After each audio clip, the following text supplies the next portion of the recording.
Cek, saya izin sholat dulu ya.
Monggo duluan.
Masuk kok. Lanjut. Oke. Dan yang bisa dibawa.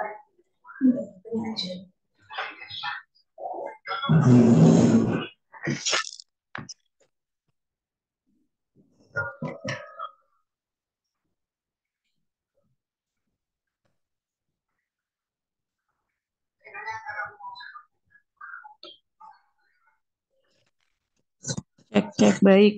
Mohon maaf sudah banyak yang hadir.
Cek. Assalamualaikum warahmatullahi wabarakatuh.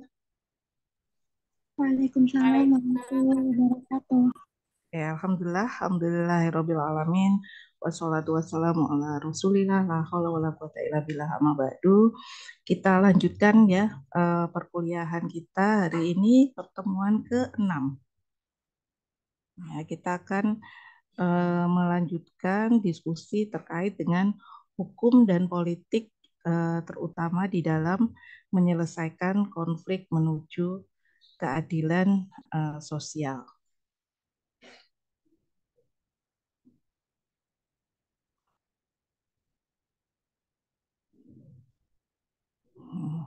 Harapannya nanti melalui diskusi ini kalian bisa menjelaskan kondisi politik, hukum, ekonomi, dan budaya di Indonesia, kemudian menjelaskan hukum dan menyelesaikan konflik, kemudian menjelaskan perwujudan keadilan sosial bagi seluruh masyarakat Indonesia. Kita mulai dengan struktur masyarakat ya. Jadi ini yang kita sebut masyarakat itu terdiri dari struktur sosial yang melingkupi masyarakat itu sendiri. Antara lain adalah politik, kemudian ekonomi, law atau hukum, juga budaya. Ya. Politik itu misalnya apa? Adalah kekuasaan, baik kekuasaan secara individu atau kekuasaan secara kelompok. Ya. Kemudian kalau ekonomi, sistem yang mengatur kepemilikan hak dari individu ke individu lain. Hukum, ya, kemarin kita sudah bicara yang dipakai atau perangkat yang dipakai untuk mengontrol ya atau mengendalikan masyarakat melalui hukum. Juga culture. Di culture ini ada nilai, norma, belief, keyakinan yang ada masuk di culture ini. Itu yang disebut atau dikenal sebagai civilized citizen. Ya, atau civilized ya. Artinya di sini adalah masyarakat dalam tanda petik yang beradab, masyarakat modern ya. Masyarakat modern itu terdiri dari struktur-struktur yang melingkupinya antara lain ini politik, ekonomi, culture, dan law.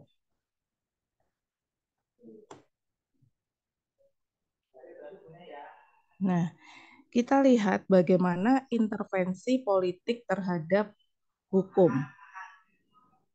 Ya. Intervensi politik terhadap hukum, ya, di mana pembuatan hukum sendiri itu dipengaruhi oleh konfigurasi politik, tergantung dari bagaimana sistem di negara itu. Nah, di sini menurut Mahfud MS ada dua. Yang pertama adalah demokratis, yang kedua otoriter. Ya, intervensi politik terhadap hukum, jika dia basisnya adalah demokratis, maka dia menghasilkan hukum yang responsif. Sementara kalau basisnya adalah otoriter, dia menghasilkan hukum yang represif. Ya, maaf ya kalau ada back sounds, ini masih di fakultas dan masih banyak staf dan dosen di sini. Baik, kita lihat ya, hukum dan politik itu pada dasarnya tidak bisa dipisahkan, terutama pada masyarakat yang membangun, ya, di mana pembangunan itu sendiri merupakan keputusan dari politik, ya, dan pembangunan itu membutuhkan legalitas di sektor hukum, ya. Misalnya bikin jalan tol, ya, bikin jalan tol itu dananya dari mana? Dari APBN. APBN itu harus disahkan, ya, disahkan penggunaannya, APBN-nya, kemudian mata anggarannya apa, itu semua terkait dengan peraturan dan eh, politik, ya. Jadi ada dua kesinambungan atau dua hal yang susah sekali dibedakan, terutama di dalam masyarakat yang membangun.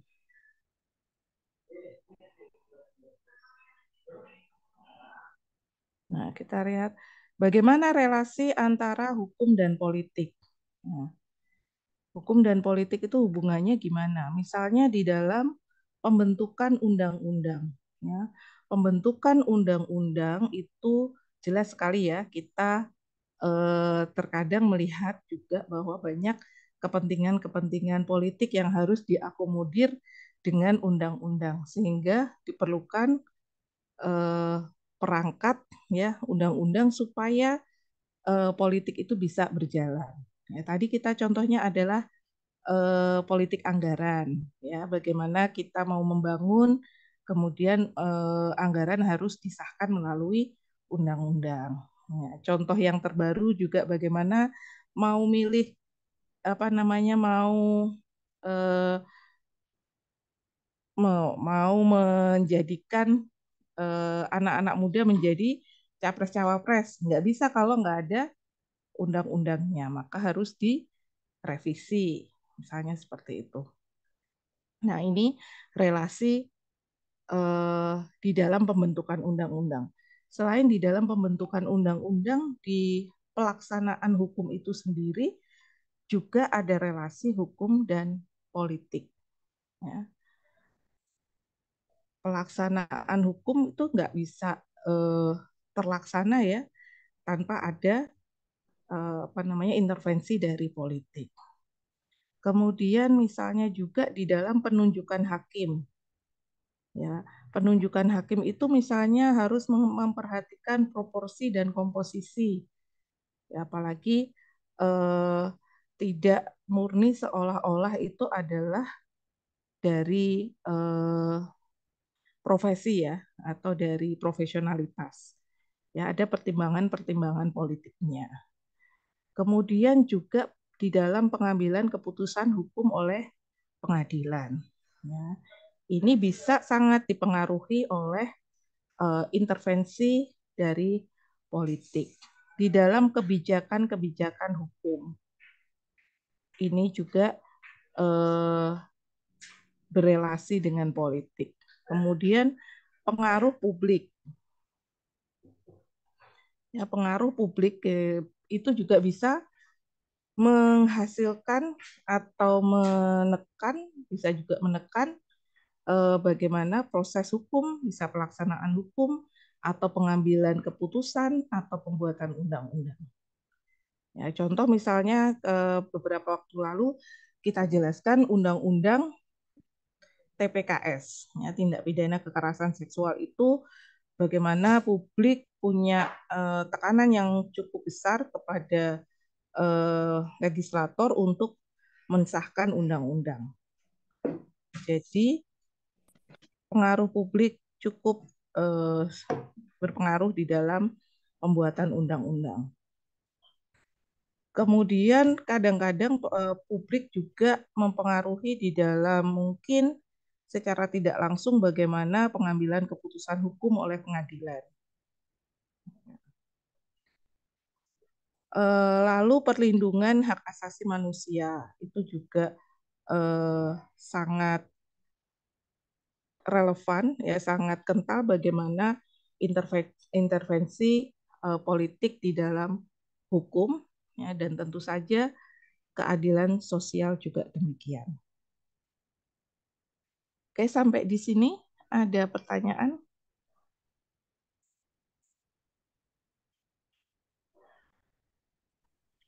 Bisa difahami?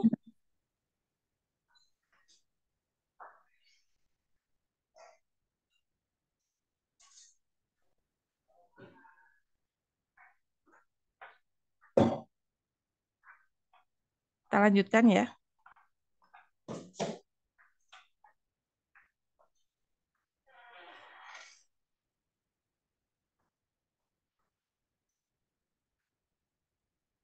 Nah, ada sebuah teori tentang keadaan dasar hukum di dalam masyarakat ini menurut Philip Nonet dan Philip Selznick ya. Kata dia di masyarakat itu ada hukum represif, hukum responsif, dan hukum otonom. Apa itu hukum represif? Ya, di sini di hukum represif, hukum dipakai sebagai alat kekuasaan yang represif, mengandalkan pemaksaan tanpa memikirkan kepentingan masyarakat agar tujuan dalam tanda petik tujuan-tujuan dari ketertiban umum itu terpenuhi atau tercapai. Ya, ketertiban umum ini versinya adalah versi dari penguasa tentunya atau dari pemerintah. Ya, sehingga mungkin pasal-pasal di dalam membuat hukum yang represif ini tidak memperdulikan atau tidak memikirkan kepentingan dari masyarakat luas. Contohnya apa? Contohnya misalnya ketika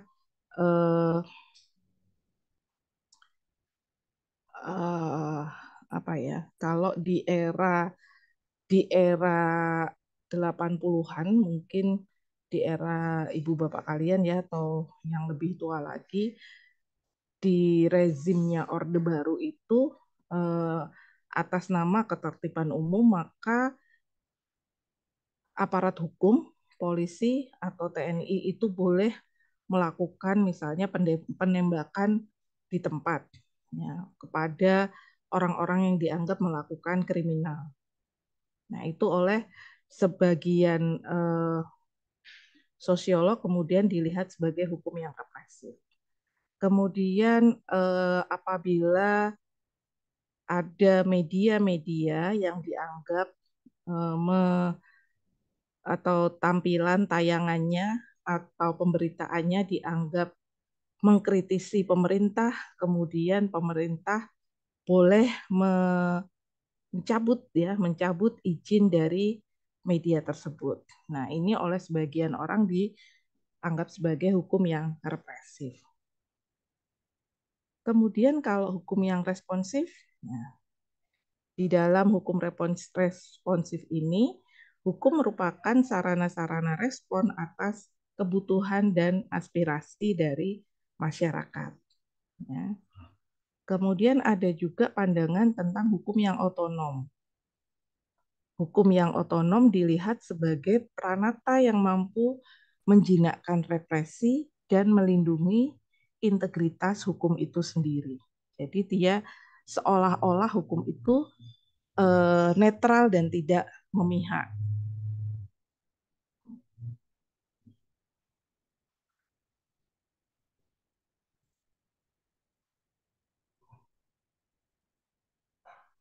Nah, kita lihat hukum represif. Nah, ini hukum represif pada umumnya hukum represif itu menunjukkan ciri-cirinya sebagai berikut. Ya, institusi-institusi hukum langsung terbuka bagi kekuasaan politik. Nah, jadi kekuasaan politik ini punya kendali langsung atas institusi-institusi hukum. Ya, misalnya dalam keadaan darurat ya, misalnya keadaan perang atau keadaan penanganan KKB misalnya di Papua atau penanganan pemberontakan ya, maka hukum terbuka kekuasaan ini bisa membuat aturan-aturan secara langsung terhadap institusi hukum. Kemudian perspektif resmi mendominasi segalanya, penguasa cenderung mengidentifikasi kepentingannya sebagai kepentingan masyarakat. Ya, karena apa? Karena penguasa ini mendeklar dirinya sebagai wakil dari rakyat.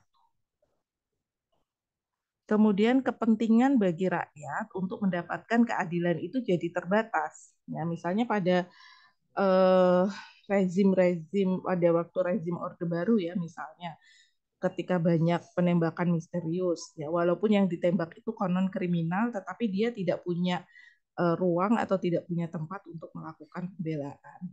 Karena apa? Karena tidak diproses sebagaimana hukum yang berlaku. Kemudian polisi dan militer yang dianggap sebagai aparat hukum itu menjadi pusat kekuasaan.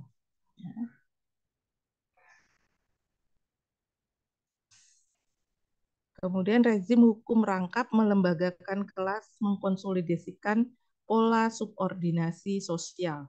Ini tadi maksudnya masyarakat itu menjadi subordinat, menjadi objek dari hukum itu sendiri.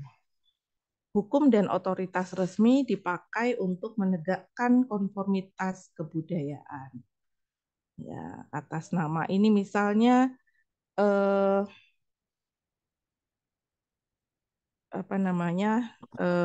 bisa dilihat misalnya bagaimana pelarangan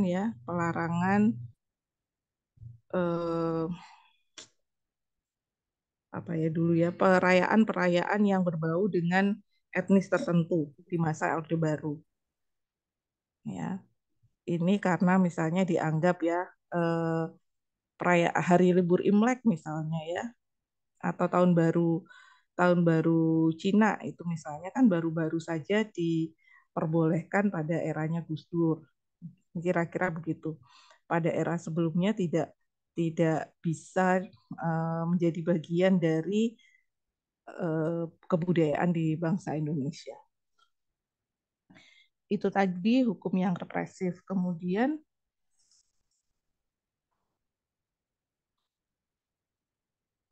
ini hukum yang otonom tapi ini ideal ya, ideal dalam artian jarang sekali praktek hukum itu memakai hukum yang otonom ini, ya, di mana hukum ini benar-benar terpisah dari politik, seolah-olah terpisah dari politik. Ya, secara khas sistem hukum ini secara tegas memisahkan fungsi legislatif dan yudikatif. Di Indonesia juga demikian sebetulnya. Kita kan legislator beda dengan eksekutif dan yudikatif ya. Tetapi pada empiriknya tidak pernah hukum itu terpisah dari kekuasaan atau dari politik juga. Kemudian cirinya yang lagi adalah tertib hukum mendukung model peraturan atau model of rules, prosedural, di mana prosedur adalah jantung hukum. Ya, misalnya apabila terjadi penembakan ya pasti kan ditanya ini SOP-nya gimana, kasus Kanjuruhan misalnya ya, teman-teman mungkin sudah dengar ya kasus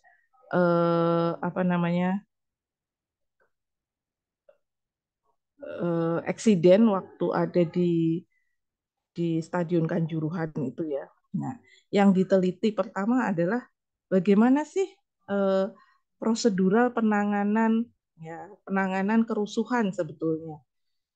Nah, dilihat itu. Tetapi toh pada pada kenyataannya tidak juga dilihat prosedural ini. Kemudian ketaatan pada hukum dipahami sebagai kepatuhan yang sempurna pada peraturan hukum yang positif. Ya, ini ideal dari hukum otonom.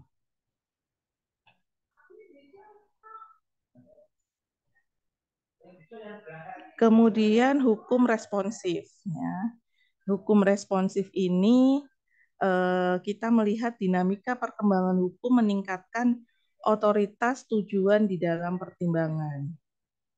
Tujuan membuat kewajiban hukum semakin problematik, ya, terbuka dan fleksibel, Di dalam lingkungan yang penuh tekanan, otoritas yang berkelanjutan dari tujuan hukum dan integritas dari tatanan hukum tergantung pada model institusi hukum yang lebih kompeten. Di Indonesia yang mana, Bu? Yang responsif atau yang represif? Ini kadang-kadang kalau saya, menurut pengamatan saya, kadang-kadang kita masih mix ya, bisa kita analisis, kita lihat kadang-kadang responsif ya, dia merespon masyarakat untuk case-case tertentu, kadang-kadang juga represif. Oke, sampai sini ada pertanyaan? Silakan.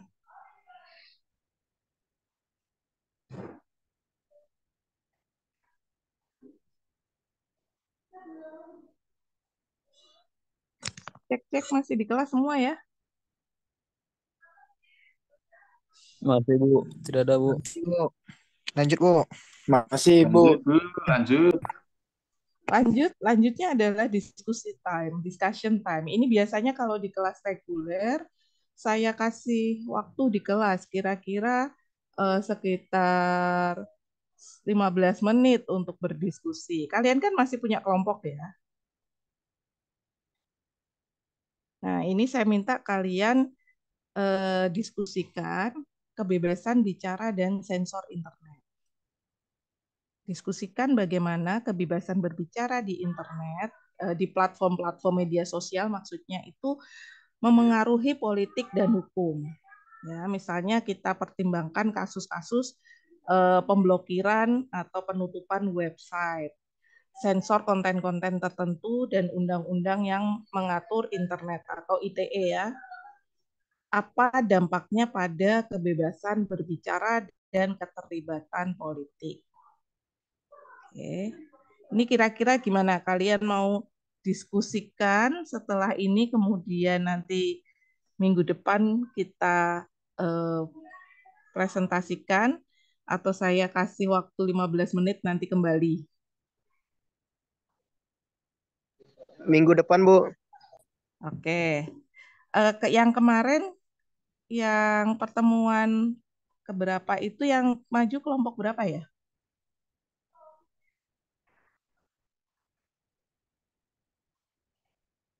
Kelompok 3 3 sama kayaknya Bu. kelompok 2 Bu. Kelompok 3 dan kelompok 3 dan 2 ya. Iya Bu. Berarti besok insya Allah kelompok 1 dan 4. Oke, tapi semua juga mengumpulkan. Oke, siap Bu. Ya, sudah saya buatkan di Sinau, silahkan diupload di situ, nanti kita diskusikan. Kemudian ada yang bertanya di chat, apa perbedaan otonom dan heteronom. Ya, kalau dia otonom itu dia terpisah ya. Terpisah, maksudnya dia seolah-olah hukum itu menjadi institusi yang netral, dia berdiri sendiri. Begitu. Kalau heteronom nanti saya perlu cari lagi ya, soalnya di sosiologi hukum itu sendiri lebih dikenal dengan hukum yang otonom. Gitu ya. Kemudian ada yang tanya juga UTS-nya seperti apa? Kalian sudah dapat jadwal UTS kah?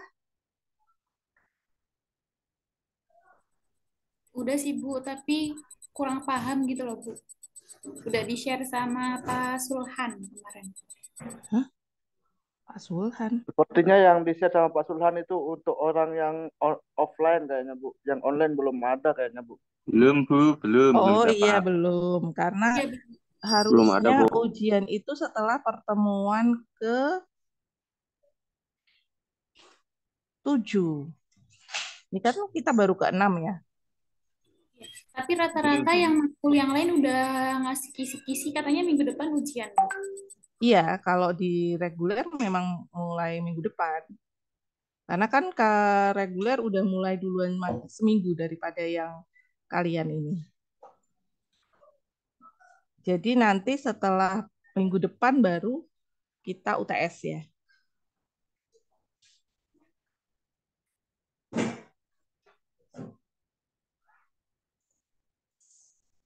Gitu, ada lagi pertanyaan?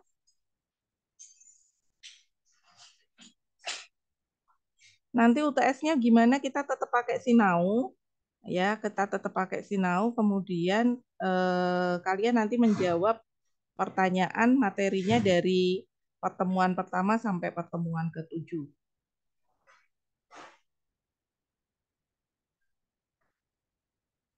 Soalnya esai, kemudian nanti dikerjakan pada kalau jadwalnya sesuai jam mata kuliah, berarti dikerjakan pada jam mata kuliah. Oke, Bu.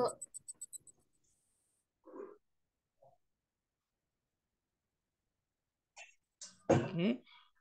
Kemudian ini dulu ya, kalian diskusikan dulu.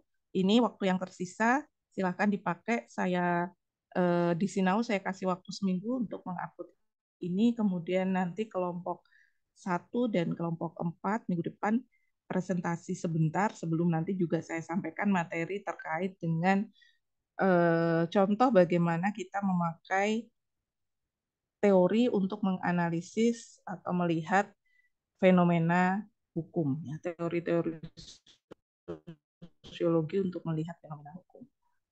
Begitu, ada pertanyaan? Berarti yang minggu depan itu yang masih kohabitasi itu ya, Bu? Membahas. Enggak, kohabitasi kan sudah terkumpul ya. Yang Ya. minggu depan membahas yang ini, yang tadi. Oh, yang baru tadi. Membahas yang baru tadi, tapi kelompok 1 sama 4. dan kelompok 4. Tapi semua kelompok juga tetap mengumpulkan hasil diskusinya. Siap, Bu. Tuh.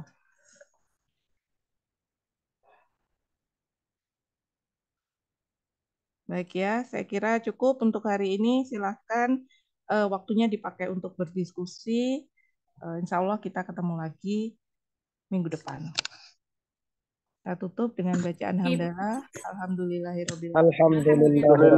Alhamdulillahirrahmanirrahim. Terima kasih, Bu. Terima kasih, Bu. Terima kasih, Bu. Matur suwun sangat, Ibu. Alhamdulillah.